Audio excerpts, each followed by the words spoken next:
आज हम लोग वॉन डे ग्राफ जनरेटर का वर्किंग देखना चाहते हैं कि वॉन डे ग्राफ जनरेटर करता क्या है आखिरकार, और करता क्या है फिलहाल ये तो हम पढ़ चुके हैं उसके इंट्रोडक्शन में। कैसे करता है ये इसको हमको समझना है, ठीक है।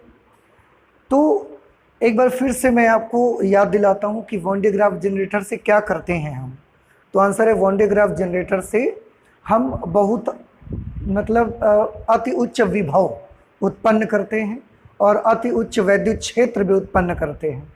कैसे उत्पन्न करते हैं? उसके लिए हमें कंडक्टर में बहुत सारा चार्ज स्टोर करेंगे, बहुत सारा आवेश इकट्ठा होगा तो उसका विभव बहुत ऊंचा हो जाएगा और उसका इलेक्ट्रिक फील्ड बहुत ऊंचा हो जाएगा। तो आप जानते हो वो चार्ज हम इसमें कहाँ स्टोर करेंगे? वो चार्ज हम इसमें यहाँ पर स्टोर करेंगे। ये जो धातु का डोम बना हुआ है ना, मेटल डोम, इसमें हम चार्ज स्टोर करेंगे। इसमें हम ज़्यादा से ज़्यादा चार्ज स्टोर करेंगे।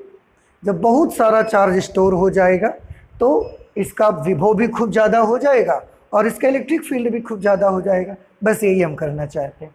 लेकिन इसमें चार्जेस स्टोर करना कैसे है, ये प्रोसेस आपको समझनी है, and that is working of Van de Graaff generator. ठीक है, बड़े आराम से, बहुत अच्छा इसका वर्किंग है, आसान है। आप समझिए, देखिए मैं आपको बताता हूँ क्या है। यहाँ पर एक हाई टेंशन बैटरी लगी हुई है, काफ़ी हाई पोटेंशियल वाली बैटरी है, लेकिन उतना भी हाई पोटेंशियल बैटरी नहीं है जितना हम इसका करना चाहते हैं। 10 lakh volt, 20 lakh volt, 30 lakh volt, जितना हम चाहते हैं उतना भी हाई वोल्टेज इसका नहीं है, ठीक है। लेकिन फिर भी ये उच्च विभव की बैटरी है। और ये जो कॉम्ब C1 आप देख रहे हैं, ये कॉम्ब C1 इस बैटरी के पॉजिटिव टर्मिनल से जुड़ा हुआ है, ठीक। अब जब ये पॉजिटिव टर्मिनल से जुड़ा है कंडक्टर, ये कॉम्ब C1, तो कॉम्ब C1 का भी पोटेंशियल कैसा हो जाएगा, इसका भी विभव कैसा हो जाएगा, पॉजिटिव। बड़ी सिंपल सी बात है ना। ये जो कॉम्ब C1 है आपका, ये comb C1 high tension battery के पॉजिटिव टर्मिनल से जुड़ा हुआ है, तो कॉम्ब C1 का भी पोटेंशियल कैसा हो जाएगा, पॉजिटिव। अब क्योंकि हाई टेंशन बैटरी है तो इसका टर्मिनल, इसका जो पोटेंशियल है पॉजिटिव होगा और बहुत ज़्यादा होगा इसका पोटेंशियल। जब ये पोटेंशियल इसका पॉजिटिव होगा और ये बेल्ट को क्या करता रहता है, थोड़ा थोड़ा स्पर्श करता रहता है इस तरीके से। अब इसका पोटेंशियल पॉजिटिव है तो ये क्या करेगा, ये इस बेल्ट में से नेगेटिव चार्जेस को अपनी ओर आकर्षित करेगा। कुछ बात समझ में आई? फिर से कंघे C1 का विभव कैसा है, पॉजिटिव है कि नेगेटिव है? पॉजिटिव है। क्यों पॉजिटिव है? क्योंकि इसका कनेक्शन हमने हाई टेंशन बैटरी के पॉजिटिव टर्मिनल से किया हुआ है।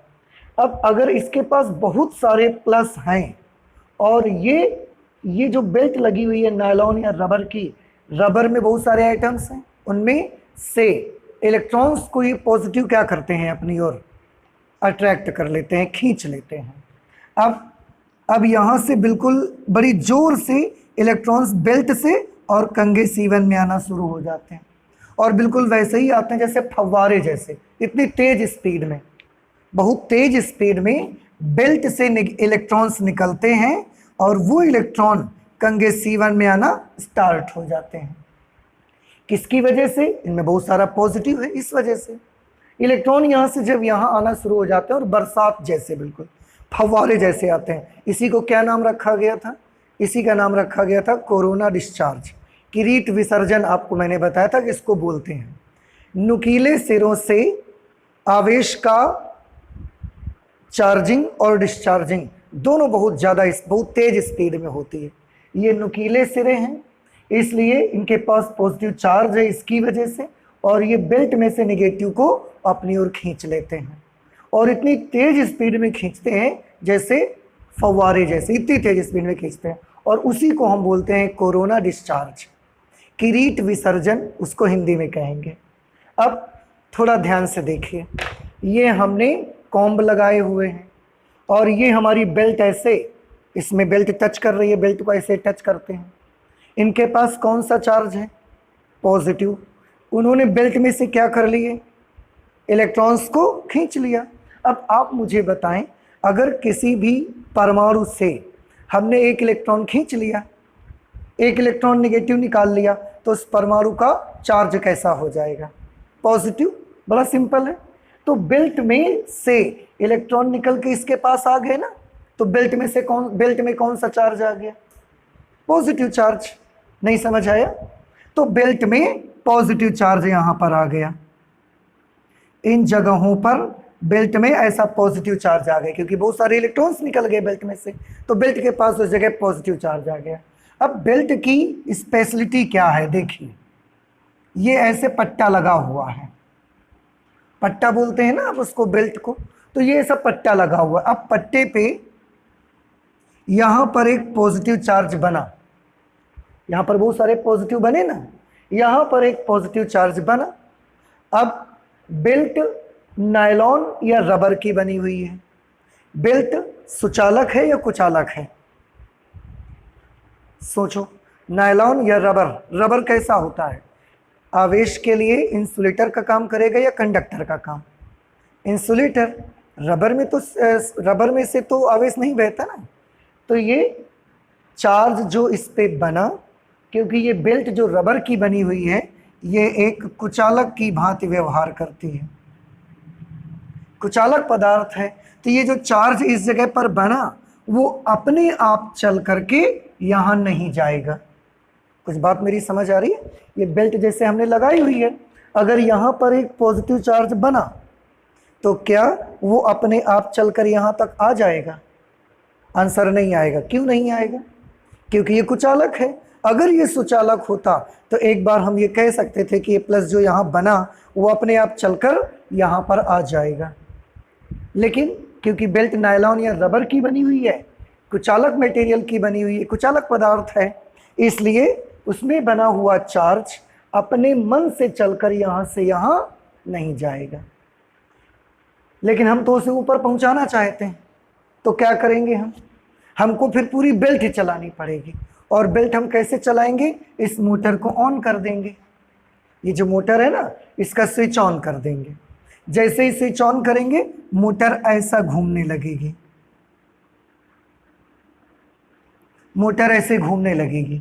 अब मोटर अगर ऐसे घूमेगी तो ये बेल्ट ऐसे घूमेगी, अगर बेल्ट ऐसे घूमेगी तो ये वाली पुली ऐसे घूमना शुरू कर देगी। अब पुली ऐसे घूमेगी तो बेल्ट का जो हिस्सा यहाँ पर है वो चल चल के कहाँ पहुँच जाएगा? ऊपर पहुँच जाएगा। तो कॉम्ब C1 के बेल्ट से इलेक्ट्रॉन खींचने की वजह से बेल्ट पर जो चार्ज बना वो कैसा बना? पॉजिटिव। और वो पॉजिटिव चार्ज बेल्ट में अपने आप चलकर ऊपर नहीं जाएगा, क्योंकि बेल्ट कैसे पदार्थ की बनी है? कुचालक पदार्थ की। और हम ये चार्ज जो बेल्ट में यहाँ पर बना है, हम इसे ऊपर भेजना चाहते हैं, तो अपने आप नहीं जाएगा, इसको हमें मोटर चलानी पड़ेगी। अब बताएं कि बेल्ट में जो चार्ज नीचे से ऊपर जाएगा, वो चार्ज चालन की वजह से जाएगा, कंडक्शन की वजह से, या हमारे मैकेनिकल एक्शन की वजह से जाएगा? कंडक्शन से तो नहीं जाएगा, क्योंकि कुचालक है, कंडक्टर है ही नहीं है। हमारे मैकेनिकल एक्शन की वजह से जाएगा, या तो हम हाथ से घुमाएं उसको, या तो हम मोटर से चलाएं उसको। तो हमें वर्क करना पड़ेगा उसके लिए, और तब हम चार्ज को वहाँ भेज सकते हैं। तो ये चार्ज चल के धीरे धीरे ऊपर जाने लगेगा ऐसे। जब ये ऊपर पहुँचेगा, यहाँ पर उसे एक दूसरा कॉम्ब मिल जाएगा। ये चार्ज यहाँ पर पहुँच गया। देखो, एक चीज़ और थोड़ा सा, अभी मैंने यहाँ पर जो आपको बताया है वो किस तरह से बताया कि इस कंघे का पोटेंशियल कैसा है? पॉजिटिव। और उस पॉजिटिव की वजह से इसने बेल्ट में से क्या कर लिए? इलेक्ट्रॉन अपनी ओर खींच लिए। और बेल्ट में से इलेक्ट्रॉन निकल जाने की वजह से बेल्ट के पास कौन सा चार्ज आ गया? अब हम चाहें तो इसको एक दूसरी भाषा में भी कह सकते हैं। देखो, पॉजिटिव यहाँ से, पॉजिटिव इसका था चार्ज, पोटेंशियल, और वही पॉजिटिव हमको बेल्ट में दिखता है। इलेक्ट्रॉन हमको यहाँ से गया नहीं दिखता। समझ आ रहा है? तो हमको क्या लगता है, आप जानते हैं, हमको लगता है इस बैटरी का जो प्लस है ना, वही चल के बेल्ट में आ गया है। देखो, समझो, इसका पॉजिटिव यहाँ से जुड़ा था, इसका पॉजिटिव यहाँ से आया कंघे से होकर के, और यहाँ प्लस दिखता है हमको। तो हमको क्या लगता है? हमको लगता है कि बैटरी के पॉजिटिव टर्मिनल से धन आवेश निकलते हैं और वो धनावेश कंघे C1 के बाद कहाँ पर पहुँच जाते हैं, बेल्ट में पहुँच जाते हैं। लेकिन ये एक्चुअल एक्शन नहीं है। वाकई में क्या हुआ है, वाकई में ये हुआ है कि इन प्लस ने बेल्ट में से बहुत सारे इलेक्ट्रॉन खींच लिए हैं, इसलिए बेल्ट प्लस हो गई है। लेकिन हम चाहें तो ये लिख सकते हैं, क्योंकि ये लैंग्वेज हमारे लिए आसान है कि यहाँ से धनावेश चलता है और कंघे C1 से जाकर कहाँ पहुँच जाता है, बेल्ट में। लेकिन ये एक्चुअल एक्शन नहीं है भाई, ये याद रखिएगा। एक्चुअल एक्शन क्या है कि कंघे का पॉजिटिव होने की वजह से ये बेल्ट में से इलेक्ट्रॉन खींच लेता है, इसलिए बेल्ट प्लस हो गई है। यहाँ का प्लस ऐसे चला गया, यहाँ पर ये नहीं हुआ है। लेकिन क्योंकि ये लैंग्वेज आसान है तो हम बोल सकते हैं, गलत नहीं है वो। साइंस में हम हर काम को कैसा बनाना चाहते हैं, इजी। तो अगर हमको ये बोलना आसान है कि बैटरी के प्लस टर्मिनल से धनावेश निकलता है और कंघे C1 के द्वारा वो बेल्ट पर चला जाता है, तो ये भी सही है। और अगर हम ये बोलना चाहते हैं कि कंघे C1 का पॉजिटिव पोटेंशियल है, इसलिए उसने बेल्ट में से इलेक्ट्रॉन खींच लिए, इसलिए बेल्ट पॉजिटिव हो गई, तो ये भी सही है। आप जो अच्छा लगे आपको बोलना वो आप बोल सकते हो। दोनों भाषाएं सही हैं, लेकिन आपको समझना ये है कि सच क्या है, ओरिजिनल चीज़ क्या है। तो ओरिजिनल क्या है बताइए? धनावेश इधर से उधर चला गया है या धन ने इलेक्ट्रॉन खींचा तो इसलिए प्लस हो गया है? कैसे प्लस हो वहाँ पर पहुँच गया? इलेक्ट्रॉन के खींचने की वजह से या इसका प्लस वहाँ चला गया है? इलेक्ट्रॉन के खींचने की वजह से वहाँ प्लस आया, इसका प्लस वहाँ नहीं गया। और लेसन के सबसे, जब हमने फिजिक्स स्टार्ट किया था, सबसे शुरू में भी हम यही पढ़ रहे थे कि इलेक्ट्रिफिकेशन के लिए इलेक्ट्रॉन ही जिम्मेदार है। कहीं प्लस बनता है, माइनस बनता है, उसके लिए चलना किसको पड़ता है? तो हम कह सकते हैं कि धनावेश इसका वहाँ चला गया, लेकिन एक्चुअल प्रोसेस में इलेक्ट्रॉन ही चलता है, ये याद रखिएगा। अब बेल्ट घुमा दी हमने, मोटर चला दी, बेल्ट घूमी, ये बेल्ट घूमकर ऊपर पहुंची, तो यहाँ जो धनावेश पैदा हुआ था वो कहाँ चला गया? वो ऊपर चला गया। यहाँ तक सबको क्लियर हो गया? अब ध्यान से देखिए, जब ये पॉजिटिव चार्ज ऊपर पहुंचा, अब इस पर पॉजिटिव चार्जेस है, ये कॉम्ब जो बना है धातु का कंघा, ये भी बना हुआ है। इसमें क्या हुआ कि ये प्लस जितने हैं उन्होंने इस मेटल में से क्या किया, इलेक्ट्रॉन्स खींच लिए। देखो, अब इस बार पहले प्लस किसके पास था? कॉम्ब के पास, तो उसने इलेक्ट्रॉन कहां से खींचे? बेल्ट से। अब प्लस किसके पास है? देखो ये बेल्ट के पास। अब ये क्या करेगा? ये कॉम्ब में से इलेक्ट्रॉन खींच लेगा। अब जब कॉम्ब में से इलेक्ट्रॉन खींच लेगा तो कंघे पर कैसा चार्ज आ जाएगा? पॉजिटिव। भाई किसी भी चीज का नेट चार्ज 0 है, जितने प्लस उतने ही माइनस। अब बेल्ट आई, उसने सारे नेगेटिव खींच लिए। अगर सारे नेगेटिव खींच लिए तो इसका चार्ज अब कैसा हो गया? पॉजिटिव। तो वही काम यहां पर हुआ। बेल्ट वाले जितने प्लस थे उन्होंने सब ने एक एक करके कंघे के इलेक्ट्रॉन्स खींच लिए। जब इन्होंने कंघे के इलेक्ट्रॉन खींचे तो इसके पास था प्लस, इसने कंघे से एक इलेक्ट्रॉन खींचा, तो ये वाला प्लस का क्या हो गया? खत्म। भाई एक प्लस चार्ज एक माइनस को खींच के उदासीन हो जाएगा, उसका काम खत्म। दूसरे प्लस ने भी एक इलेक्ट्रॉन खींचा, उसका भी काम खत्म। तीसरे प्लस ने खींचा, चौथे ने, पांचवें ने, जितने प्लस यहां से पहुंचते गए ना ऊपर, उन सब ने कंघे C2 से बारी बारी से अपना अपना एक एक इलेक्ट्रॉन खींचते गए, और एक एक इलेक्ट्रॉन खींचकर वो सब क्या हो गए? वो सब उदासीन हो गए, सब न्यूट्रलाइज हो गए, सबका चार्ज कैसा हो गया? 0 हो गया। क्लियर? अब ये मोटर घूमनी बंद नहीं हुई, ये बेल्ट और आगे चली। अब आगे जब बेल्ट जाएगी तो इसके पास कौन सा चार्ज है बताइए? पॉजिटिव चार्ज है। कैसे? बेल्ट आगे जा रही है ना, बेल्ट तो ऐसे मैंने घुमाया मोटर से, तो ये बेल्ट ऐसे लगातार, ये ऐसे पट्टा घूम रहा है लगातार इस तरीके से। यहां के बाद जो बेल्ट ये आगे बढ़ रही है, इसके पास कौन सा चार्ज है?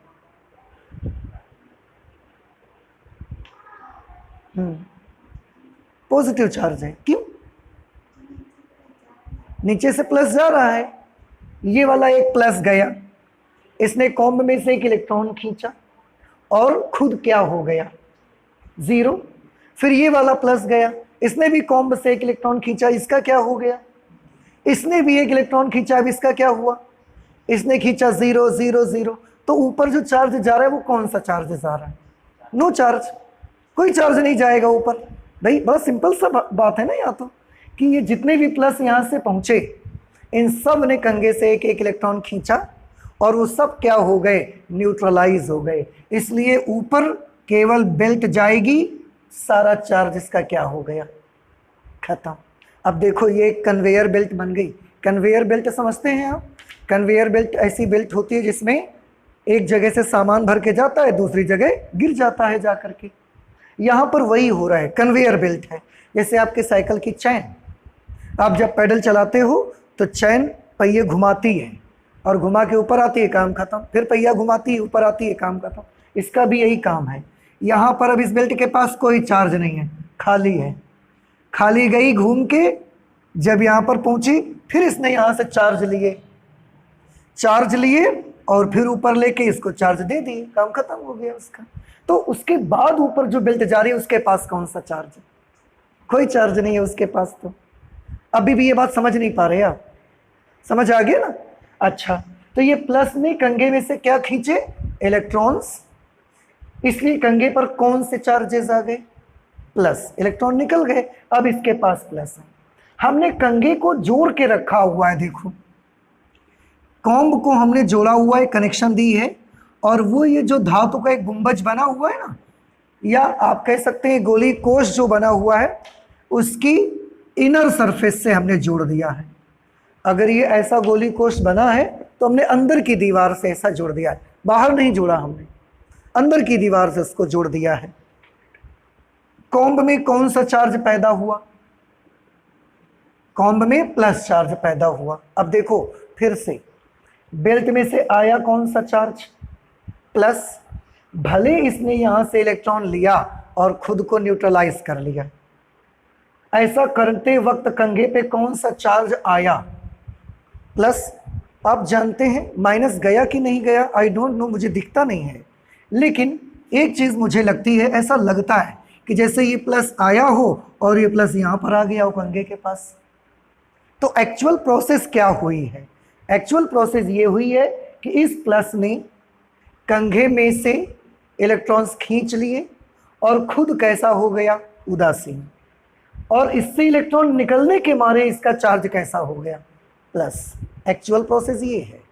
लेकिन हमें क्या लगा, हमें लगा कि ये चार्ज यहाँ गया और कंघा पकड़ के यहाँ आ गया। देखो चाहे आप, हमको तो ये लगता है ना। तो हम चाहें तो ये बोल सकते हैं कि बेल्ट का जो पॉजिटिव चार्ज है वो कंघे C2 में आ गया, बड़ा सरल एक लाइन में आ जाएगा कि बेल्ट का धन आवेश कंघे C2 पर आ जाता है।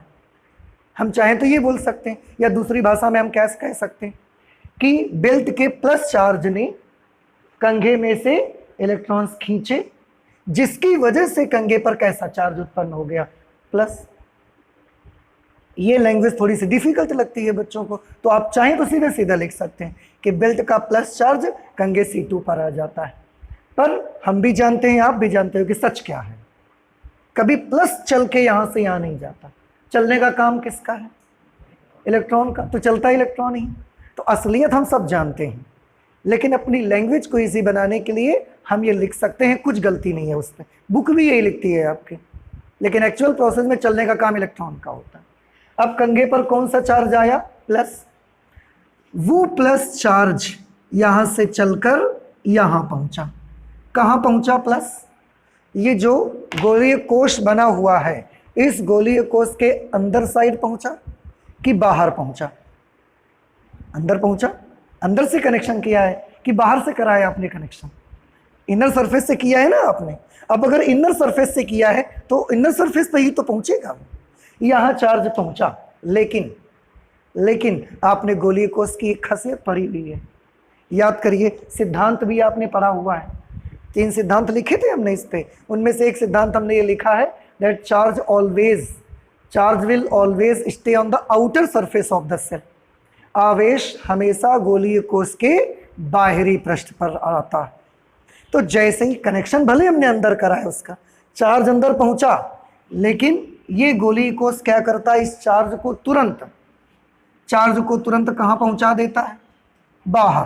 तो अंदर का चार्ज कैसा, खत्म। अंदर में जो चार्ज आया ग्लूकोज उसको कहाँ पहुंचा दिया, आउटर सरफेस पे, तो अंदर का चार्ज खत्म। नहीं समझ में आया, ठीक। उसके बाद बेल्ट का ये दूसरा वाला प्लस चार्ज, इसने क्या किया, इसने भी कॉम्ब में से एक इलेक्ट्रॉन खींच लिया। जब इसने एक इलेक्ट्रॉन खींच लिया तो फिर कॉम्ब में एक प्लस बन गया, वो प्लस फिर यहाँ पर अंदर आया, लेकिन ग्लूकोज की जैसे ही इनर सरफेस पर आता है, ग्लूकोज बड़ी चालाकी से उसको क्या कर देता है, इसको बाहर भेज देता है। तो ये ग्लूकोज ने क्या किया, चार्ज को बाहर भेज दिया। ऐसे ही बहुत सारे प्लस यहाँ से आते जाते हैं और ये सब कहाँ पहुँचते चले जाते हैं, ये लगातार ग्लूकोज की बाहरी सतह पर ऐसा पहुँचते चले जाते हैं और ये यहाँ जमा होते रहते हैं लगातार। समझ नहीं आया आपको, आया। और यहाँ पर चार्ज कैसा हो जाता है, यहाँ पर जीरो चार्ज, अंदर में कोई चार्ज नहीं रहता, याद रखिए। सारा का सारा चार्ज कहाँ आ जाता है, बाहर। तो अब यहाँ से चार्ज आता है, यहाँ पर चार्ज बना, तो इस कंघे के पास बहुत सारा चार्ज है, लेकिन इसकी अंदर वाली सरफेस पर कितना चार्ज है, जीरो। तो आप खुद बताइए, जिसके पास बहुत सारे चार्ज हैं और एक चीज़ के पास बिल्कुल भी चार्ज नहीं है, तो बहुत सारे चार्ज से जीरो चार्ज वाली जगह पर आवेश जाएगा या जीरो चार्ज वाली जगह से बहुत सारे जहाँ पर आवेश है वहाँ पर आवेश जाएगा। तो आंसर है जिसके पास बहुत सारे चार्ज है वहाँ से जाएगा जीरो चार्ज वाली वस्तु पे। तो लगातार यहाँ से चार्ज यहाँ जाता रहता है और इस सेल का काम इतना है कि जैसे ही सेल की इनर सरफेस पर वो चार्ज पहुँचता है, अंदर की सतह पर वो चार्ज पहुँचता है, वो तुरंत उसको कहाँ निकाल के भेज देता है, बाहर की सतह पर उसको भेज देता है। और इस तरीके से लगातार यहाँ पर चार्ज क्या होता रहता है, इकट्ठा होता रहता है। कुछ प्रक्रिया समझ आई इसकी आपको। अब एक दूसरे तरह से भी इसको समझिए, दूसरे तरीके से भी इसको समझिए कि यहाँ से चार्ज आखिर कैसे यहाँ पहुँच जाता है बाहर। ठीक है, थोड़ा ध्यान से देखिए। ये सब प्रक्रियाएं तो समझ आ गई यहाँ पर आपको, ओके। यहाँ से चार्ज ऐसे बेल्ट को चलाते हैं तो यहाँ से चार्ज चल चल कर यहाँ पहुँचते हैं। थोड़ा ध्यान से समझिएगा, ये बड़ा इम्पोर्टेंट है। जब यहाँ से एक तो प्रक्रिया हमने आपको समझा दी, एक मेथड से हमने आपको क्लियर कर दिया कि चार्ज कैसे बाहर तक पहुँचेगा। अब हम आपको एक दूसरा मेथड भी समझाना चाहते हैं, उस मेथड को भी समझिए। यहाँ से जो चार्ज ऐसे जा रहा है बेल्ट के जरिए से ऊपर पहुँचा। अब अगर ये चार्जेस जा रहे हैं, ये आवेश पहुँच रहे हैं ऊपर, तो आप तो जानते हैं अगर किसी के पास भी थोड़ा सा भी आवेश है तो उसके पास कुछ ना कुछ पोटेंशियल, कुछ ना कुछ विभव ज़रूर होता है। भले थोड़ा सा विभव हो, लेकिन थोड़ा विभव भी क्या रहता है, उसमें होता है विभव। तो ये जो चार्जेस यहाँ से जा रहे हैं, ठीक, इनके पास अपना खुद का कुछ ना कुछ विभव तो होगा कि नहीं होगा, क्योंकि चार्ज है। और आपको याद होगा मैंने एक बार लिखा हुआ था कि charge is the source of potential, आवेश ही विभव का स्रोत है। अगर किसी भी चीज़ के पास थोड़ा सा भी चार्ज है तो उस चीज़ के पास विभव होगा, भले ही विभव थोड़ा सा ही क्यों ना हो। तो ये जो चार्ज है, ये जो आवेश है, इन सब के पास अपना अपना कुछ ना कुछ क्या है, विभव। भले ही वो बहुत कम है, मान लेते हैं कि वो विभव बहुत कम है, 1 वोल्ट है, 5 वोल्ट है, 2 वोल्ट है, कुछ भी आप मान लो। हमने मान लिया उसके पास 3 वोल्ट पोटेंशियल है। मान लो आप कि ये जो चार्ज यहाँ से जा रहे हैं, आवेश की वजह से इनका खुद का विभव कितना है, 3 वोल्ट। क्लियर। अब ये यहाँ पहुँचे तो पहले इसके पास कोई आवेश नहीं है, इस गोली के पास, गोली कोश के पास पहले कोई आवेश नहीं है, हमने ये मान लिया। अब आप मुझे बताओ, अगर गोली कोश के पास कोई आवेश नहीं है तो इसका विभव कितना, गोली कोश का 0। तो स्टार्टिंग में इसका विभव कितना है, 0। क्यों? क्योंकि इसके पास कोई भी आवेश नहीं है। यहाँ से जो आवेश यहाँ पहुँचा, उस आवेश का विभव कितना है, 3 वोल्ट। इस चार्ज का पोटेंशियल है 3 वोल्ट, गोली कोश का पोटेंशियल है 0 वोल्ट। हमने ये कनेक्शन यहाँ से ऐसा कर दिया है। अब आप खुद सोचकर बताइए कि आवेश किधर से किधर चलता है, हाई पोटेंशियल से लो पोटेंशियल की ओर चलता है या लो पोटेंशियल से हाई पोटेंशियल की ओर चलता है? हाई पोटेंशियल से लो पोटेंशियल को बहुत बार बताया आपको। जैसे पानी हाई लेवल से लो लेवल की ओर चलता है, हीट हाई टेम्परेचर बॉडी से लो टेम्परेचर बॉडी की ओर चलती है। सिमिलरली जो चार्ज होता है वो हाई पोटेंशियल से लो पोटेंशियल की ओर चलता है। ठीक, फिर से इस चार्ज के पास कितना पोटेंशियल है? अपना स्वयं का 3 वोल्ट माना है हमने। इसके पास कितना पोटेंशियल है? क्यों? क्योंकि इसके पास कोई चार्ज नहीं है, तो इसका पोटेंशियल 3 है, इसका पोटेंशियल 0 है। दोनों में कनेक्शन ये लगी हुई है। चार्ज किधर से किधर जाएगा? कंघे से गोले में जाएगा या गोले से कंघे में आएगा? गोले से कंघे में आएगा, कंघे से गोले में जाएगा। क्यों? क्योंकि यहाँ का जो चार्ज है उसका पोटेंशियल कितना 3 वोल्ट है और इसका कितना है 0। तो हाई किसका है? इसका। और लो किसका है? इसका। तो चार्ज यहाँ से यहाँ जाएगा, इसलिए ये चार्ज यहाँ से यहाँ जाना शुरू हो जाता है। जाते गया जाते गया जाते गया।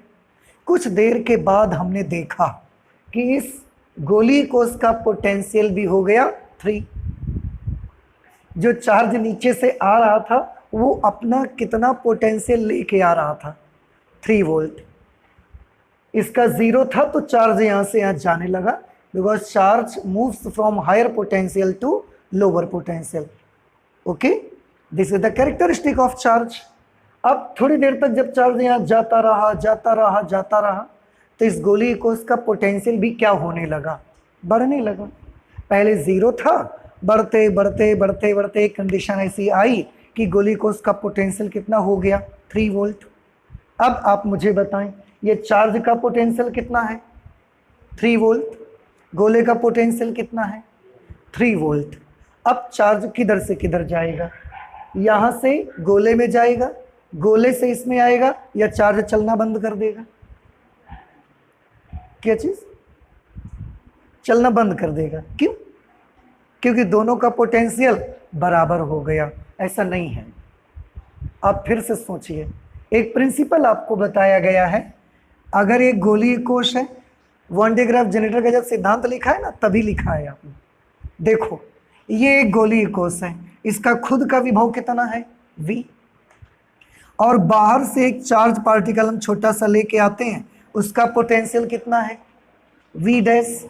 तो अगर हम इस चार्ज को यहाँ से लाके और इस गोलीय कोश के भीतर कहीं भी रख दो, कहीं भी रख दो, तो इसका पोटेंशियल कितना हो जाता है? आंसर है इसका पोटेंशियल हो जाता है V प्लस V डैश। याद कीजिए, याद आया आपको कुछ? तो चार्ज का खुद का पोटेंशियल V डैश, गोलीय कोश का पोटेंशियल V, और जितना गोलीय कोश का पोटेंशियल होता है उतना ही गोलीय कोश के भीतर हर बिंदु का विभव होता है। तो जब हम इस बिंदु पर हम आवेश को रखा हमने, तो इस बिंदु पर भी पोटेंशियल कितना था? V, और इसका खुद का थोड़ा सा पोटेंशियल था V डैश। तो चार्ज का टोटल पोटेंशियल कितना हो गया? V plus V dash. इसका विभव और इसका खुद का विभव क्या हो जाएगा? दोनों आपस में जुड़ जाएंगे। अब नंबर में आइए, गोलीय कोश का पोटेंशियल कितना हो चुका है? 3 वोल्ट हो चुका था ना। चार्ज जो आ रहा है वो अपना कितना ला रहा है? 3 वोल्ट।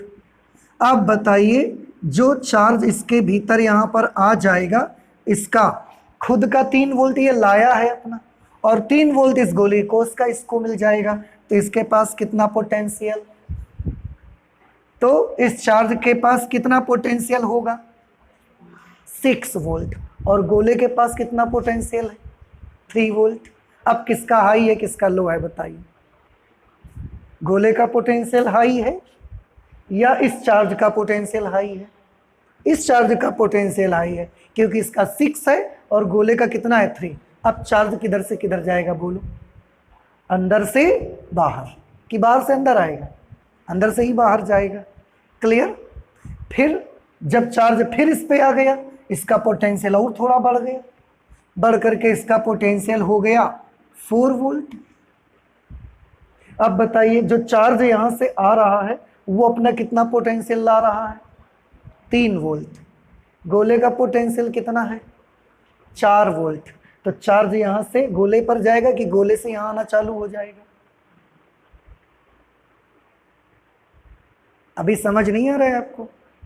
अरे फिर से वही सोचो ना, ये खुद कितना ला रहा है अपना? 3 वोल्ट। गोले का कितना हो चुका है? 4 वोल्ट। तो अब इसके अंदर आने पर इसका कितना हो जाएगा टोटल पोटेंशियल? 4 + 3 7 वोल्ट नहीं हो जाएगा? अब 7 वोल्ट इसका और 4 वोल्ट गोले का। अब इसका नेट पोटेंशियल हो गया 7 वोल्ट और गोले का है 4 वोल्ट। अभी भी इसका हाई है और इस गोले का कैसा है? लो। तो अभी भी चार्ज यहां से चलकर यहां जाएगा और चार्ज आ गया, इसका पोटेंशियल और बढ़ के 7 वोल्ट हो गया। अब जो चार्ज नीचे से ऊपर आ रहा है वो अपना कितना ला रहा है पोटेंशियल? 3 वोल्ट। गोले का कितना हो गया है? तो अब यहां से गोले पर जाएगा कि गोले से अंदर आना शुरू हो जाएगा?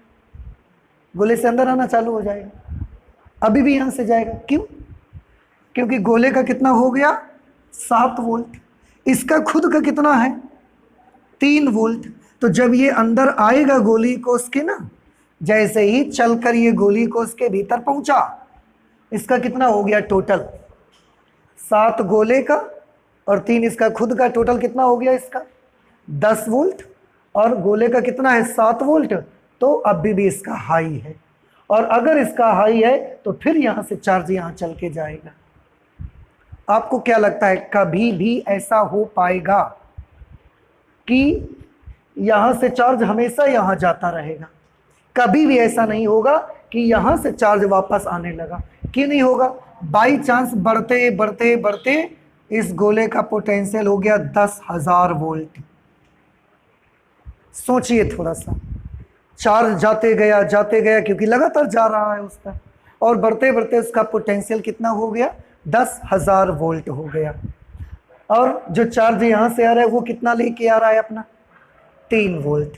तो जो चार्ज यहां से लेके आ रहा है 3 वोल्ट लेके आ रहा है। गोले का कितना है? 10,000 वोल्ट। अब किसका पोटेंशियल हाई होगा, किसका लो होगा? जो चार्ज यहां पहुंचेगा उसका पोटेंशियल हाई होगा या इस गोले का पोटेंशियल हाई होगा? जो चार्ज यहां पहुंचेगा उसका हाई होगा। बिल्कुल सही है। क्यों? क्योंकि गोले का कितना हो चुका है? 10,000 वोल्ट, और ये कितना लेके जा रहा है? 3 वोल्ट। तो जब ये यहां पहुंचेगा तो इसका कितना पोटेंशियल हो जाएगा? 10,000 3 वोल्ट। 3 वोल्ट है तो इसका खुद का, और 10,000 उसको वो मिल जाएगा। अब किसका ऊंचा पोटेंशियल है? गोले का ऊंचा है कि आवेश का? आवेश का। अभी भी जब आप कनेक्शन करोगे तो अभी भी चार्ज यहीं से यहीं निकल के जाएगा। तो अब आपको एक बात भी समझ में आ रही होगी कि गोले का पोटेंशियल चाहे जितना बढ़ जाए, लेकिन उसका विभव हमेशा इसके विभव से कैसा होगा? कम ही रहेगा। इसलिए आवेश हमेशा यहां से निकलकर कहां जाता रहेगा? कभी भी गोले से वापस नहीं आएगा वो आवेश, और लगातार वो चार्ज इस गोले की बाहरी सतह पर इकट्ठा होता रहता है। कनेक्शन भले हमने अंदर की सरफेस पर की हुई है, चार्ज ऐसा यहां जाता है पहले, लेकिन ये मेटल का जो डोम है वो बड़ी चालाकी से आवेश को कहां भेज देता है? बाहर भेज देता है, और खुद कैसा हो जाता है? खाली। फिर जब इसको चार्ज मिलता है फिर भेज देता है, खुद खाली हो जाता है।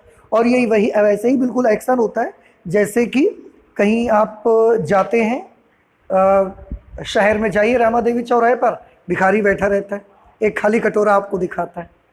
आपके पास 500 रुपये पड़े होते हैं, 100 रुपये पड़े होते हैं, और उसका खाली कटोरा आप देखते हैं तो आपको लगता है कि आप बड़े अमीर हैं। क्यों? क्योंकि आपके पास 100 रुपया है और उस आदमी का कटोरा कैसा है? खाली। तो आपको लगता है आप बहुत अमीर हैं।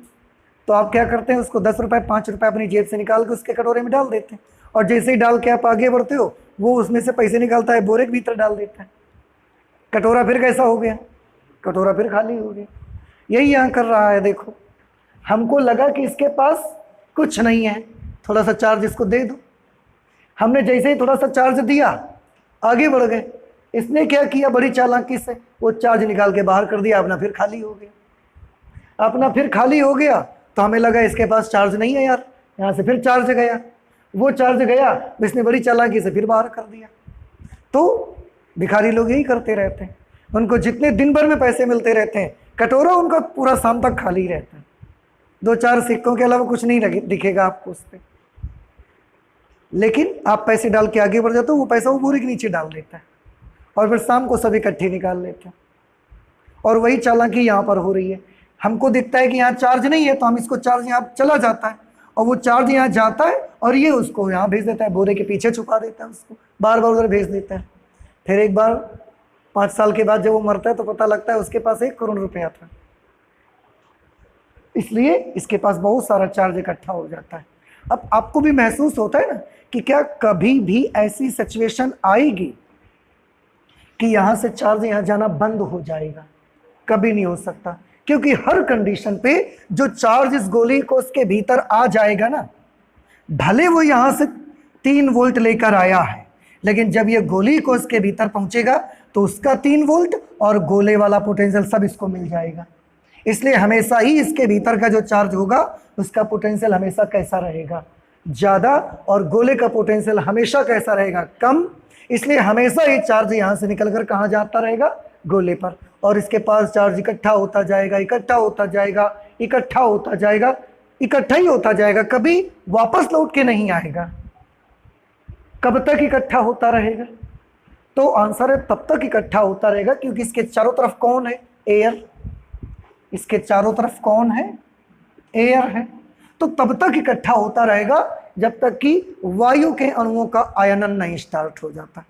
आपको याद होगा हमने ये बताया था जब लिमिटेशन पड़ी थी कि एक चालक को आप कब तक चार्ज कर सकते हैं, तो आंसर है एक चालक को तब तक चार्ज कर सकते हैं जब तक उसके आसपास के चारों के माध्यम का भंजन प्रारंभ नहीं हो जाता, तब तक हम उसे चार्ज कर सकते हैं।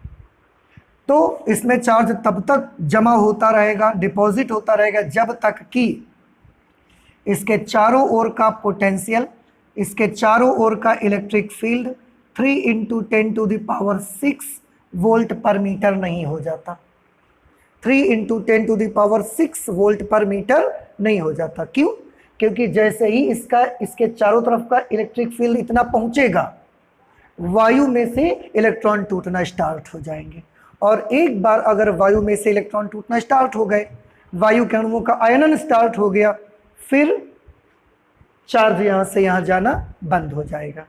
जाएगा, आप ये कह सकते हो जाएगा, लेकिन यहां से चार्ज लीक हो जाएगा करेगा, वो चार्ज इसमें रुकेगा नहीं। फिर तो हम इस पूरे को इतने इलेक्ट्रिक फील्ड तक चार्ज कर सकते हैं अगर इसके चारों तरफ हवा भरी हुई है। तो हम इससे ज़्यादा भी चार्ज कर सकते हैं अगर हम इसके चारों तरफ का माध्यम बदल दें, कोई ऐसा माध्यम लगा दें जो इससे ज़्यादा इलेक्ट्रिक फील्ड पर जाकर ब्रेक डाउन उसका होगा, तो हम और ज़्यादा भी चार्ज कर सकते हैं। लेकिन अगर नॉर्मल एयर है तो इतने इलेक्ट्रिक फील्ड तक आप चार्ज कर पाओगे, उसके बाद चार्ज यहाँ से यहाँ जाएगा पर वो चार्ज मीडियम में लीक हो जाया करेगा, तो उसमें रुकेगा नहीं चार्ज। जैसे आप नल के नीचे बाल्टी रखिए, नल के नीचे आप बाल्टी रखिए, हमने बोला ये बाल्टी ले जाओ नल के नीचे और जाओ इसमें पानी भर लो जाके। आपने बोला कितना पानी भर लें, तो हमने बोला जाओ 1000 लीटर पानी इसमें भर लो। अब आपने बाल्टी को नल के नीचे रखा, नल चलाया, पानी भरा, 30 लीटर तक पानी आया उसमें। इसके बाद पानी क्या हो गया? बहना शुरू हो जाएगा। हमने तो बोला था 1000 लीटर रखो, आप रख पाओगे क्या 1000 लीटर? नहीं रख पाओगे। क्यों? क्योंकि इसके बाद क्या होना शुरू हो जाएगा? वो बहना शुरू हो जाएगी बाल्टी, उसका वाटर लीक होना स्टार्ट हो जाएगा, उसमें 30 लीटर केवल भरेगा बस। ऐसे ही यहाँ पर भी है, केवल इतने इलेक्ट्रिक फील्ड तक बढ़ा पाएंगे इलेक्ट्रिक फील्ड, इसके बाद एयर का ब्रेकडाउन स्टार्ट हो जाएगा, तो चार्ज अंदर से बाहर आया करेगा, लेकिन वो चार्ज इसमें रुकेगा नहीं, फिर वो माध्यम में चला जाएगा। जैसे पानी जमीन में चला जाएगा, ऐसा चार्ज एयर में जाना शुरू हो जाएगा, तो इसमें गुंबज में नहीं रुकेगा, बस इतने तक आप इसको चार्ज कर सकते हो। इसके चारों तरफ कोई ऐसा मीडियम लगाओ जिसका भंजन वायु से भी ज़्यादा में हो, तो आप और ज़्यादा चार्ज एकत्र कर सकते हो। फिलहाल तो एयर होने पर बस इतना कर सकते हैं आप। अब आप ये मुझे बताएं कि आपको ये बातें समझ में आई कि नहीं आई? आपको क्या लगता है कब ऐसा होगा? इसका पोटेंशियल गोले के पोटेंशियल से कम होगा। ऐसा कब होगा बताइए? कभी नहीं होगा ऐसा। हमेशा इसका पोटेंशियल ज़्यादा और इसका पोटेंशियल कम रहेगा, इसलिए यहाँ से चार्ज गोल गुंबज में ही जाता रहेगा। ठीक है, और लगातार जब चार्ज जाता रहेगा, बहुत सारा चार्ज इकट्ठा हो जाएगा, तो बहुत हाई वोल्टेज भी आ जाएगा और इसके चारों तरफ बहुत इलेक्ट्रिक फील्ड भी पैदा हो जाएगा। बहुत हाई इलेक्ट्रिक फील्ड इसके चारों तरफ उत्पन्न हो जाएगा। ऐसे इस तरीके से बहुत हाई इलेक्ट्रिक फील्ड भी इसमें पैदा हो जाएगा। तो दोनों काम कर लिए। अब देखो, बैटरी तो हमने कोई बहुत बड़ी नहीं लगाई थी, बैटरी हमने हाई टेंशन बैटरी लगाई थी, लेकिन उतना पोटेंशियल नहीं लगाया था जितना पोटेंशियल हमने इसमें पैदा कर लिया। देखिए, अगर हमने यहाँ पर लगाई है, बाई चांस हमने 100 वोल्ट बैटरी लगाई है, लेकिन यहाँ पर हमने कितना कर लिया है? 3 × 10⁶ वोल्ट कर लिया है। ये कैसा कर सकते हैं? और ये आपको सिद्धांत भी याद रखना है। कभी भी आपको ये बोला जाए कि एक वस्तु है जिसके पास चार्जेस कम हैं और एक वस्तु है जिसके पास चार्जेस बहुत ज़्यादा हैं, कम आवेश वाली वस्तु से ज़्यादा आवेश वाली वस्तु में चार्ज को भेजो, ये तरीका है। आप क्या कर दो, ज़्यादा आवेश वाली चीज़ का गोला बना दो और कम आवेश वाली चीज़ को उसके भीतर रख दो और कनेक्शन कर दो, अपने आप इससे आवेश निकल कर ज़्यादा आवेश वाली में जाता रहेगा। ये आप कर सकते हो। इस तरीके का आपको ये ध्यान रखनी है ये चीज़ कि इसके पास 3 वोल्ट हुआ करता था और इसके पास 10,000 वोल्ट हो गया, फिर भी हमने 3 वोल्ट से 10,000 वोल्ट के पास चार्ज को भेजा है, उधर से चार्ज इधर नहीं लाए। ये आपको एक सिद्धांत भी याद रखना है। तो ये हमारा वर्किंग हुआ किसका? वॉन डे ग्राफ जनरेटर का। एंड आई होप कि अब आपको समझ में भी आ गया है। तो हम चाहें तो इसको थोड़ा सा लैंग्वेज में नोट कर लेते हैं ज़रा, ठीक है? चलिए देखते हैं वॉन डे ग्राफ जनरेटर की वर्किंग में हमने क्या लिखा हुआ है, एक बार और देख लें। कंगा C1 उच्च विभव वाली बैटरी के धन टर्मिनल से जुड़ा है। सबको मालूम है कि जो कंगा C1 है वो उच्च HT बैटरी के पॉजिटिव टर्मिनल से जुड़ा हुआ है। देखिए, ठीक है, इसलिए कंगे C1 का विभव भी धन विभव है। सिंपल सी चीज है। कंगा C1 बेल्ट को स्पर्श करता है, कंगा C1 बेल्ट को स्पर्श करता है, इसलिए धन आवेश कंगे C1 से नायलॉन की बेल्ट पर आ जाता है। कंगे C1 से कहां पर आ जाता है? नायलॉन की बेल्ट पर। ये एक्चुअल प्रोसेस है कि नहीं है? एक्चुअल प्रोसेस ये नहीं है। एक्चुअल प्रोसेस में क्या होता है? यहाँ से इलेक्ट्रॉन खींचता है, तब बेल्ट में पॉजिटिव चार्ज आ जाता है। बट क्योंकि ये तरीका हमको आसान लगता है, इसलिए हमने यही लैंग्वेज लिख दी है, आ जाता है। यह धनावेश कहाँ पर आ गया? नायलॉन की बेल्ट पर आ गया ना। यह धनावेश बेल्ट के द्वारा कंगे C2 तक पहुँच जाता है। वाकई में बेल्ट घूम के ऊपर चढ़ी तो कंगे C2 तक पहुँच जाता है। कंगा C2 भी नायलॉन की बेल्ट को स्पर्श करता है, जिससे बेल्ट का धनावेश कंगे C2 पर आ जाता है। कंगे C2 पर आ गया। बेल्ट से जो पॉजिटिव चार्ज था वो कंगे C2 पर आ जाता है, क्योंकि कंगा C2 गोलीय कोश के आंतरिक पृष्ठ से जुड़ा हुआ है। देखो, गोलीय कोश की इंटरनल सरफेस से जुड़ा है ना, इनर सरफेस से, आंतरिक पृष्ठ से जुड़ा हुआ है, इसलिए धनावेश कंगे C2 से गोलीय कोश के आंतरिक पृष्ठ तक पहुंचता है, इनर सरफेस तक पहुंच जाता है। अब क्योंकि गोलीय कोश में आवेश सदैव उसके बाहरी पृष्ठ पर एक समान रूप से वितरित होता है, इसलिए आंतरिक पृष्ठ पर पहुंचा हुआ यह आवेश भी उसके बाहरी पृष्ठ पर आ जाता है, अंदर नहीं रुकता, वो तुरंत खट से बाहर आ जाता है, बाहरी पृष्ठ पर आ जाता है। क्योंकि गोलीय कोश के भीतर उपस्थित आवेश का विभव, गोलीय कोश के भीतर, गोलीय कोश के भीतर, ये वाले आवेश गोलीय कोश के भीतर है, गोलीय कोश के भीतर उपस्थित आवेश का विभव सदैव गोलीय कोश के विभव से अधिक होता है। अभी हम बार बार आपसे बोल रहे थे कि जब ये 3 वोल्ट लेके यहाँ पहुंचा तो इसका विभव कितना हो गया? इसका विभव हो गया 10,003 वोल्ट, लेकिन गोलीय कोश का विभव कितना है? 10,000 वोल्ट। तो गोलीय कोश के भीतर जो भी आवेश उपस्थित होता है उसका विभव हमेशा ही गोलीय कोश के विभव से अधिक होता है, इसलिए आवेश लगातार अंदर से आकर गोली को उसके बाहरी पृष्ठ पर एकत्र होता रहता है। कभी ऐसा नहीं होगा कि बाहर का आवेश अंदर जाने लगा, प्रक्रिया उलट गई, ऐसा हो ही नहीं सकता। क्यों?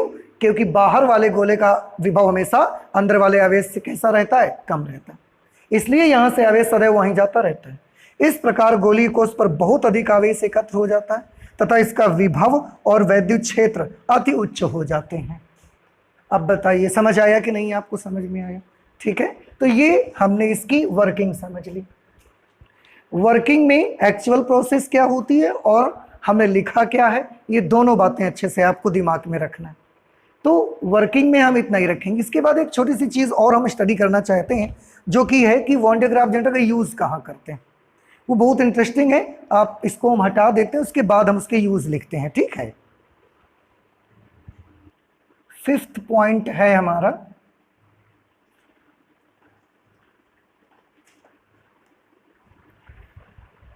पांचवा पार्ट। अभी तक 4 पार्ट पढ़ चुके हैं, introduction, principle, description and diagram, और 4th नंबर पे हमने वर्किंग पढ़ी। 5th पार्ट पे हम पढ़ेंगे कि इस वॉन डे ग्राफ जनरेटर का हम यूज़ कहाँ पर करेंगे। देखो बहुत सारे यूज़ हैं बेटा इसके, ध्यान से देखिएगा। हमने इस पर बहुत सारा आवेश इकट्ठा कर लिया है, जिसकी वजह से इसका विभव कैसा हो गया, बहुत हाई पोटेंशियल इसका हो चुका है। अब ध्यान से देखिएगा, अब हम इसको हटा देते हैं, ये सब आप जानते हो इसलिए इसकी ज़रूरत नहीं है हमको। अब हम यूज़ केवल पढ़ना चाहते हैं। हमने क्या किया, हमने यहाँ पर एक ग्लास ट्यूब ले ली, ग्लास की नली या जैसे भी आप ट्यूब ले लो। इस ग्लास ट्यूब में आपको याद होगा जब हम वॉन डे ग्राफ जनरेटर का इंट्रोडक्शन आपको बता रहे थे, उस वक्त शुरुआत में हमने एक चीज़ आपको बताई हुई थी कि इसकी मदद से हम हाई वोल्टेज उत्पन्न करते हैं, और उस हाई वोल्टेज की मदद से हम एक आवेशित कण को इतनी ऊर्जा देते हैं ताकि उस ऊर्जा से वो जाएगा और सामने रखे नाभिक को क्या करेगा, तोड़ देगा। तोड़ेगा तो हमको पता लगेगा कि उसके भीतर क्या क्या चीज़ है। ये काम करने के लिए क्या करते हैं आप जानते हैं, जिस नाभिक को हमको तोड़ना होता है, जिस नाभिक को हमको तोड़ना होता है उसको हम यहां पर रखते हैं। ये पॉजिटिव नाभिक का चार्ज प्लस होता है ना, उसको हम यहां पर रखते हैं और उसे ना पृथ्वी से जोड़ देते हैं।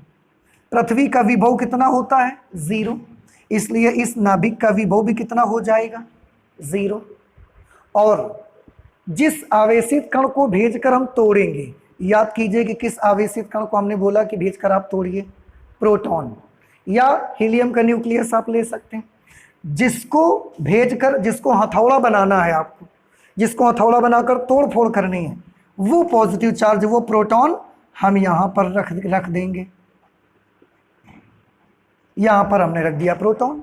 अब थोड़ा ध्यान से देखिए, और दोनों को आपस में कनेक्ट कर दिया। यह ट्यूब लगी हुई है, बाहर तो जाएगा नहीं इससे।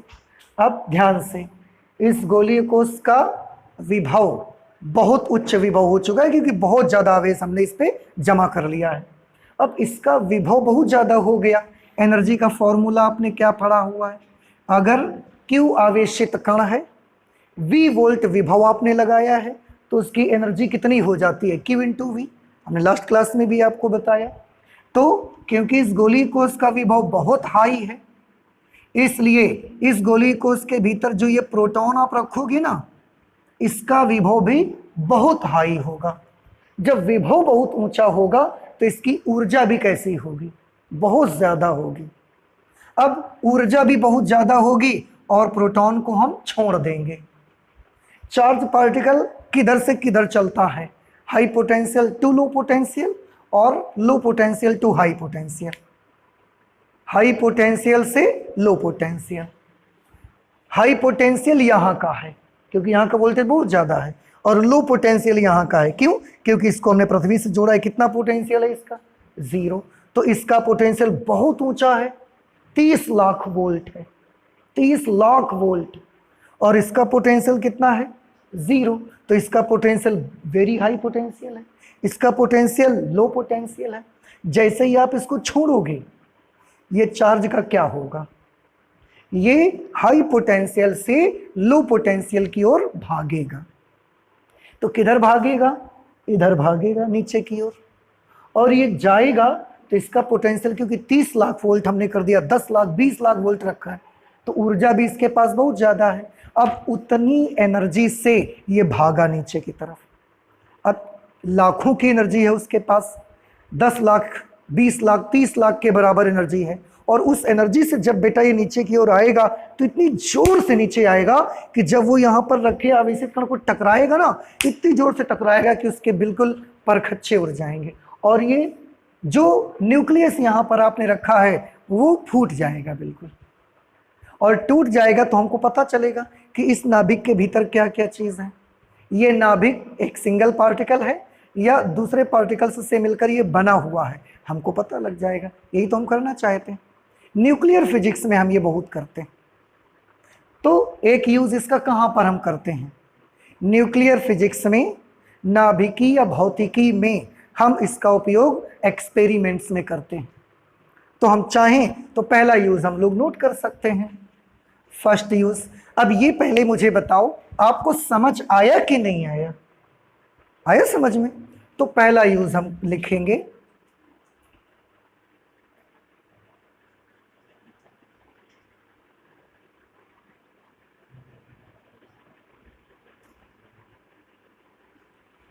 नाभिकीय भौतिकी, न्यूक्लियर फिजिक्स में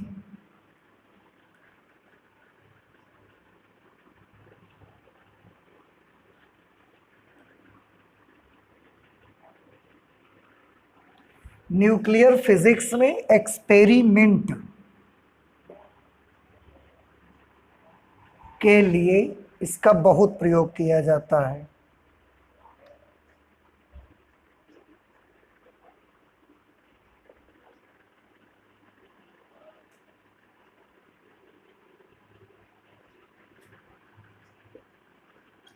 ठीक, एक तो ये हो गया।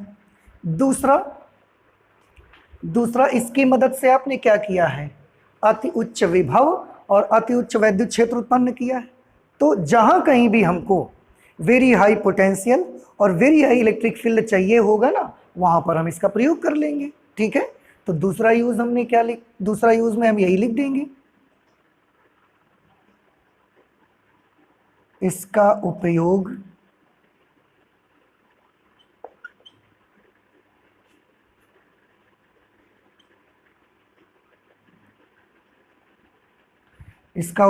अति उच्च विभव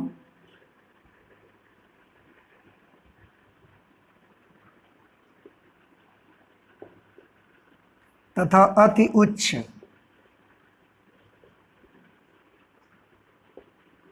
वैद्युत क्षेत्र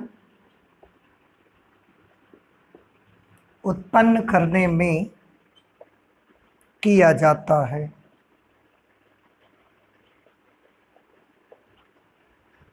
ठीक, थर्ड नंबर,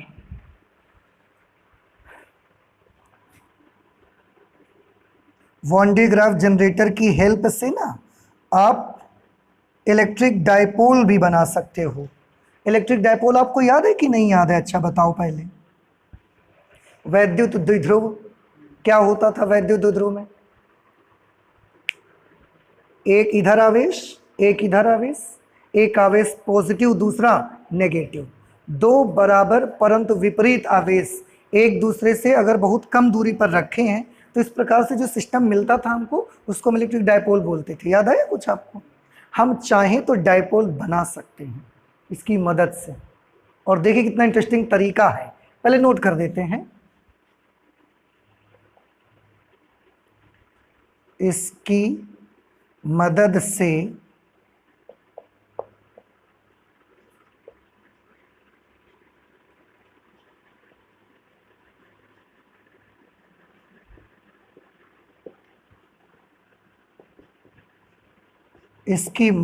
वैद्युत द्विध्रुव बनाए जा सकते हैं।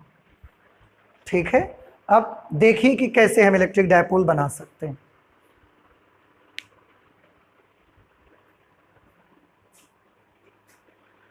देखें, हाँ जी, क्या करेंगे उसके लिए हम गौर कीजिएगा। इलेक्ट्रिक डायपोल का नक्शा तो आपके माइंड में आ गया कि दो बराबर और विपरीत आवेश होने चाहिए और एक दूसरे से थोड़ी दूरी पर रहने चाहिए। मैंने क्या किया, एक लकड़ी ले ली या प्लास्टिक ले लिया, प्लास्टिक के एक इस तरफ हमने धातु का गोला बांध दिया, एक इस तरफ धातु का गोला हमने लगा दिया, ऐसे।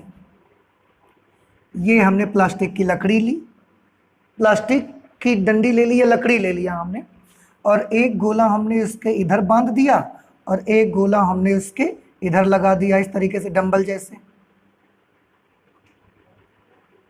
अब ये आप मुझे बताओ, ये बीच में काहे की लकड़ी लगाई है हमने, कुछ अलग लकड़ी है, या प्लास्टिक की छड़ी होगी या तो वुडन होगा ये मटेरियल। इसके इधर ये धातु का एक छोटा सा गोला लगा हुआ है, इसके इधर भी धातु का एक छोटा सा गोला लगा हुआ है।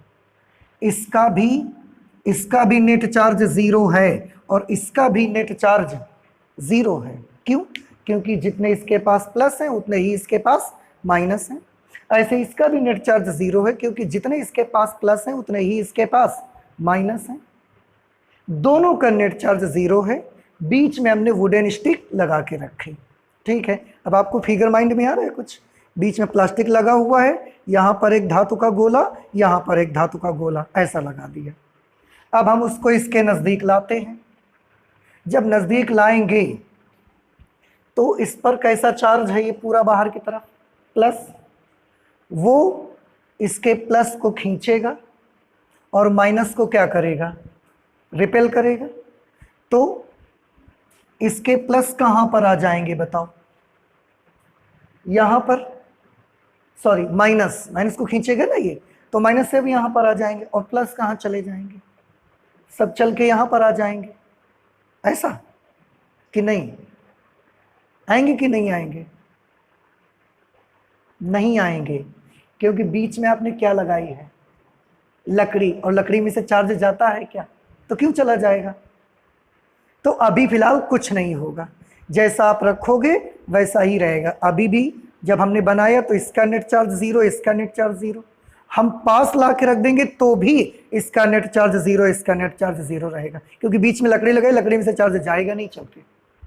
अब हम क्या करेंगे, एक काम करेंगे, एक धातु की छड़ लाएंगे, धातु की, कॉपर की, एल्युमिनियम की, सिल्वर की, किसी चीज की एक छड़ ले लो और छड़ ला करके बस आपका एक छोटा सा काम ये है, धीरे से ले जाओ और दोनों में ऐसा टच करा दो। ठीक है, जैसे ही दोनों में आप टच कराओगे, देखो बेटा क्या होगा। आपने टच करा दिया, जब आप दोनों धातु के गोलों को टच करा दोगे तो ये वाला गोला, ये धातु की छड़ और ये वाला गोला पूरा एक बॉडी बन गई कि नहीं बन गई? अब क्या होगा, ये इसके बाहर प्लस है, ये क्या करेगा, ये धातु का गोला, ये धातु की छड़ और ये धातु का गोला, तीनों क्योंकि एक साथ जुड़े हुए हैं, ये वाला प्लस तीनों के माइनस खींच लेगा अपनी तरफ। कुछ समझ में आया? और तीनों के प्लस को क्या करेगा, प्रतिकर्षित कर देगा। तो इस धातु के गोले से, इस धातु की छड़ से और इस धातु के गोले के सबके माइनस किधर आएंगे बताइए? सबके माइनस इधर चले जाएंगे या सबके माइनस इधर आ जाएंगे? बताओ। अरे ये कैसा चार्ज है, पॉजिटिव है। पॉजिटिव किसको अपनी तरफ बुलाएगा? तो इन तीनों चीजों के माइनस कहाँ आ जाएंगे? इधर की तरफ। इस बार आ पाएंगे कि नहीं आ पाएंगे? आ पाएंगे। क्यों? आप सोचोगे बीच में लकड़ी लगी है, तो ये भी तो लगा है, धातु की छड़ लगी है कि नहीं? इस बार तीनों के माइनस यहां पर आ जाएंगे, तीनों के माइनस यहां निकल के आ जाएंगे। और तीनों के प्लस का क्या होगा? प्लस को ये क्या करेगा? प्रतिकर्षित करेगा। तो तीनों के प्लस इस क्षण के जरिए से भागेंगे और तीनों के प्लस यहां पर आ जाएंगे ऐसे, और उसके बाद ऐसा टच कराएंगे और टच कराने के बाद हटा देंगे इसको। जब टच कराओगे तो पूरे माइनस इधर आ जाएंगे, पूरे प्लस इधर हो जाएंगे, और उसके बाद हमने ये क्षण हटा दी। अब आप देखिए क्या हुआ, एक तरफ कैसा चार्ज है माइनस आई माइनस, दूसरी तरफ उतना ही क्या चार्ज है प्लस, और बीच में ये एक लकड़ी लगी हुई है। अब अगर ये प्लस चाहे भी तो माइनस से मिल नहीं सकता, क्यों? क्योंकि बीच में कौन है? प्लास्टिक, लकड़ी है, तो ये चार्ज इसमें से चल के जा नहीं सकते। अब क्या है, एक तरफ जितना माइनस है दूसरी तरफ उतना ही प्लस है, थोड़ी सी दूरी पर है, तो ये क्या बन गया? ये डाइपोल बन गया, इलेक्ट्रिक डाइपोल। अब आप पहले मुझे बताएं ये चीज समझ पाए कि नहीं समझ पाए? तो करना क्या है, डाइपोल अगर बनाना है तो क्या करना है? एक धातु का गोला प्लास्टिक के इधर लगाओ, एक धातु का गोला प्लास्टिक के इधर लगाओ। इसका भी नेट चार्ज शुरुआत में कैसा? जीरो। इसका भी नेट चार्ज शुरुआत में कैसा है? जीरो। इसको जाकर वन डे ग्राफ जनरेटर के पास रख दो। पास रखोगे तो क्या होगा? सारे माइनस किधर चले जाएंगे? इधर तरफ। सारे प्लस कहाँ चले जाएंगे? क्यों चले जाएंगे भाई? अभी तो आपने कुछ करा नहीं, अभी क्यों जाएंगे? उसके लिए क्या करना पड़ेगा आपको? एक धातु की छड़ को नीचे से लाओ और दोनों में ऐसा जोड़ दो। जैसे ही जोड़ोगे फिर ये एक्शन हो जाएगा, फिर इस गोले के माइनस, इसके माइनस और इस क्षण के तीनों के माइनस इधर की तरफ आ जाएंगे, और धन को प्रतिकर्षित करके दूर भेज देगा। दूर भेजेगा तो सब इधर आके जमा हो जाएंगे। उसके बाद वो नीचे वाली क्षणदेव हटाए। अब जब नीचे वाली क्षण हटा दे आओ तो सीधे सीधे डाइपोल बना तैयार है। नहीं समझ आया?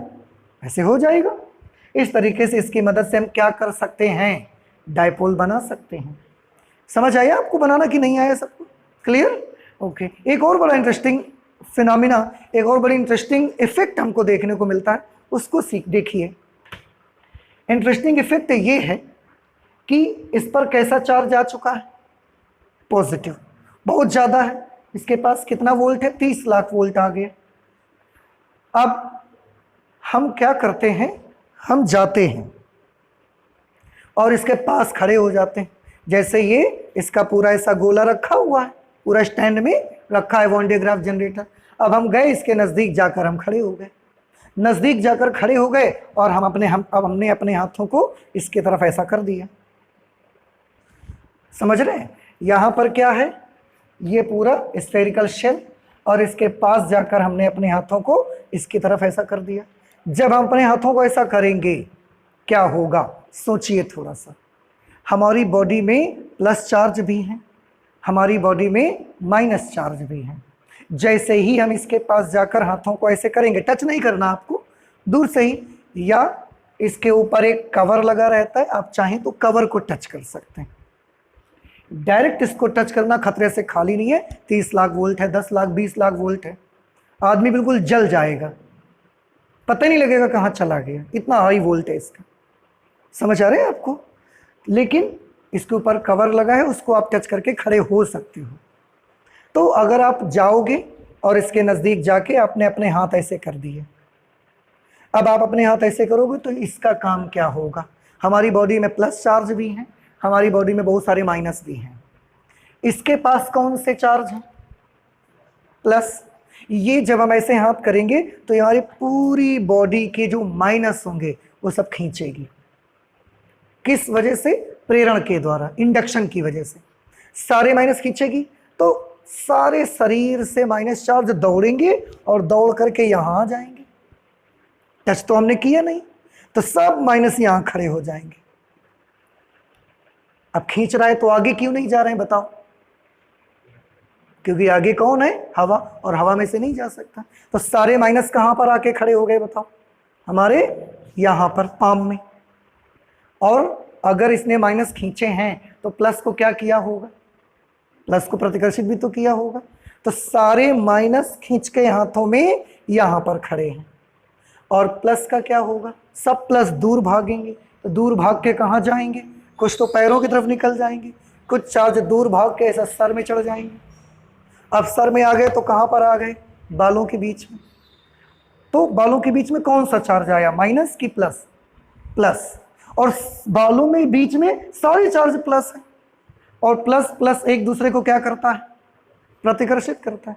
तो प्रतिकर्षित करने की वजह से भले ही बाल इससे जुड़े हुए हैं आपके, लेकिन जब इन सब में प्लस भर जाएगा बहुत जोर से, तो ये सब एक दूसरे को क्या करेंगे, प्रतिकर्षित, और प्रतिकर्षित करने की वजह से ये क्या करना चाहेंगे, सिमट के रहना चाहेंगे कि दूर जाना चाहेंगे, दूर जाना चाहेंगे, तो आपके बाल ऐसे खड़े हो जाएंगे। हाँ, ये सच है। टेलीविजन में कभी कभी एडवर्टाइजमेंट में दिखाते हैं ना, एक आदमी आता है, खराब स्विच को टच करता है, बड़ी जोर का धुआं उठता है, थोड़ी देर बाद उसका चेहरा दिखाते हैं, बाल खड़े हो गए उसके, दिखाते हैं आपको। ये सच में होता है ऐसा कि अगर आप इसके पास ऐसा जाके खड़े हो जाइए ऐसे करके, तो ये आपकी बॉडी के सारे माइनस खींच के यहाँ ले लेगा, सारे प्लस को रिपेल करके दूर भगाएगा, वो प्लस दूर भागते भागते हमारे सर के बालों के बीच में आ जाएंगे। इससे दूर नहीं जा सकते। आप सोचोगे बालों में ही क्यों आएंगे, क्योंकि दूर जाना चाहते हैं। इससे दूर नहीं जा सकते, क्यों, क्योंकि फिर हवा है, नहीं जा सकते। और वो सारे के सारे प्लस कहाँ पर है, हमारे बालों के बीच में। अब अगर सारे के सारे पॉजिटिव चार्जेस बालों के बीच में हैं, तो वो सब एक दूसरे को प्रतिकर्षित करेंगे। अब सब एक दूसरे को प्रतिकर्षित करेंगे तो वो दूर जाना चाहते हैं। अब दूर जाके क्या होंगे, बाल ऐसे प्रतिकर्षित होके ऐसे खड़े हो जाएंगे। हाँ, सच में ये बिल्कुल फैक्ट है। तो ऐसा होता है कि आपके बाल खड़े हो जाएंगे, और ना सिर्फ हमारे छोटे बाल बल्कि बड़े बड़े बाल भी हैं अगर, तो वो भी ऐसा खड़े हो सकते हैं। ठीक है, तो ये वॉन डे ग्राफ जनरेटर में होता है। तो आपने वॉन डे ग्राफ जनरेटर पूरी तरीके से अब स्टडी कर लिया है, कंप्लीट हो गया।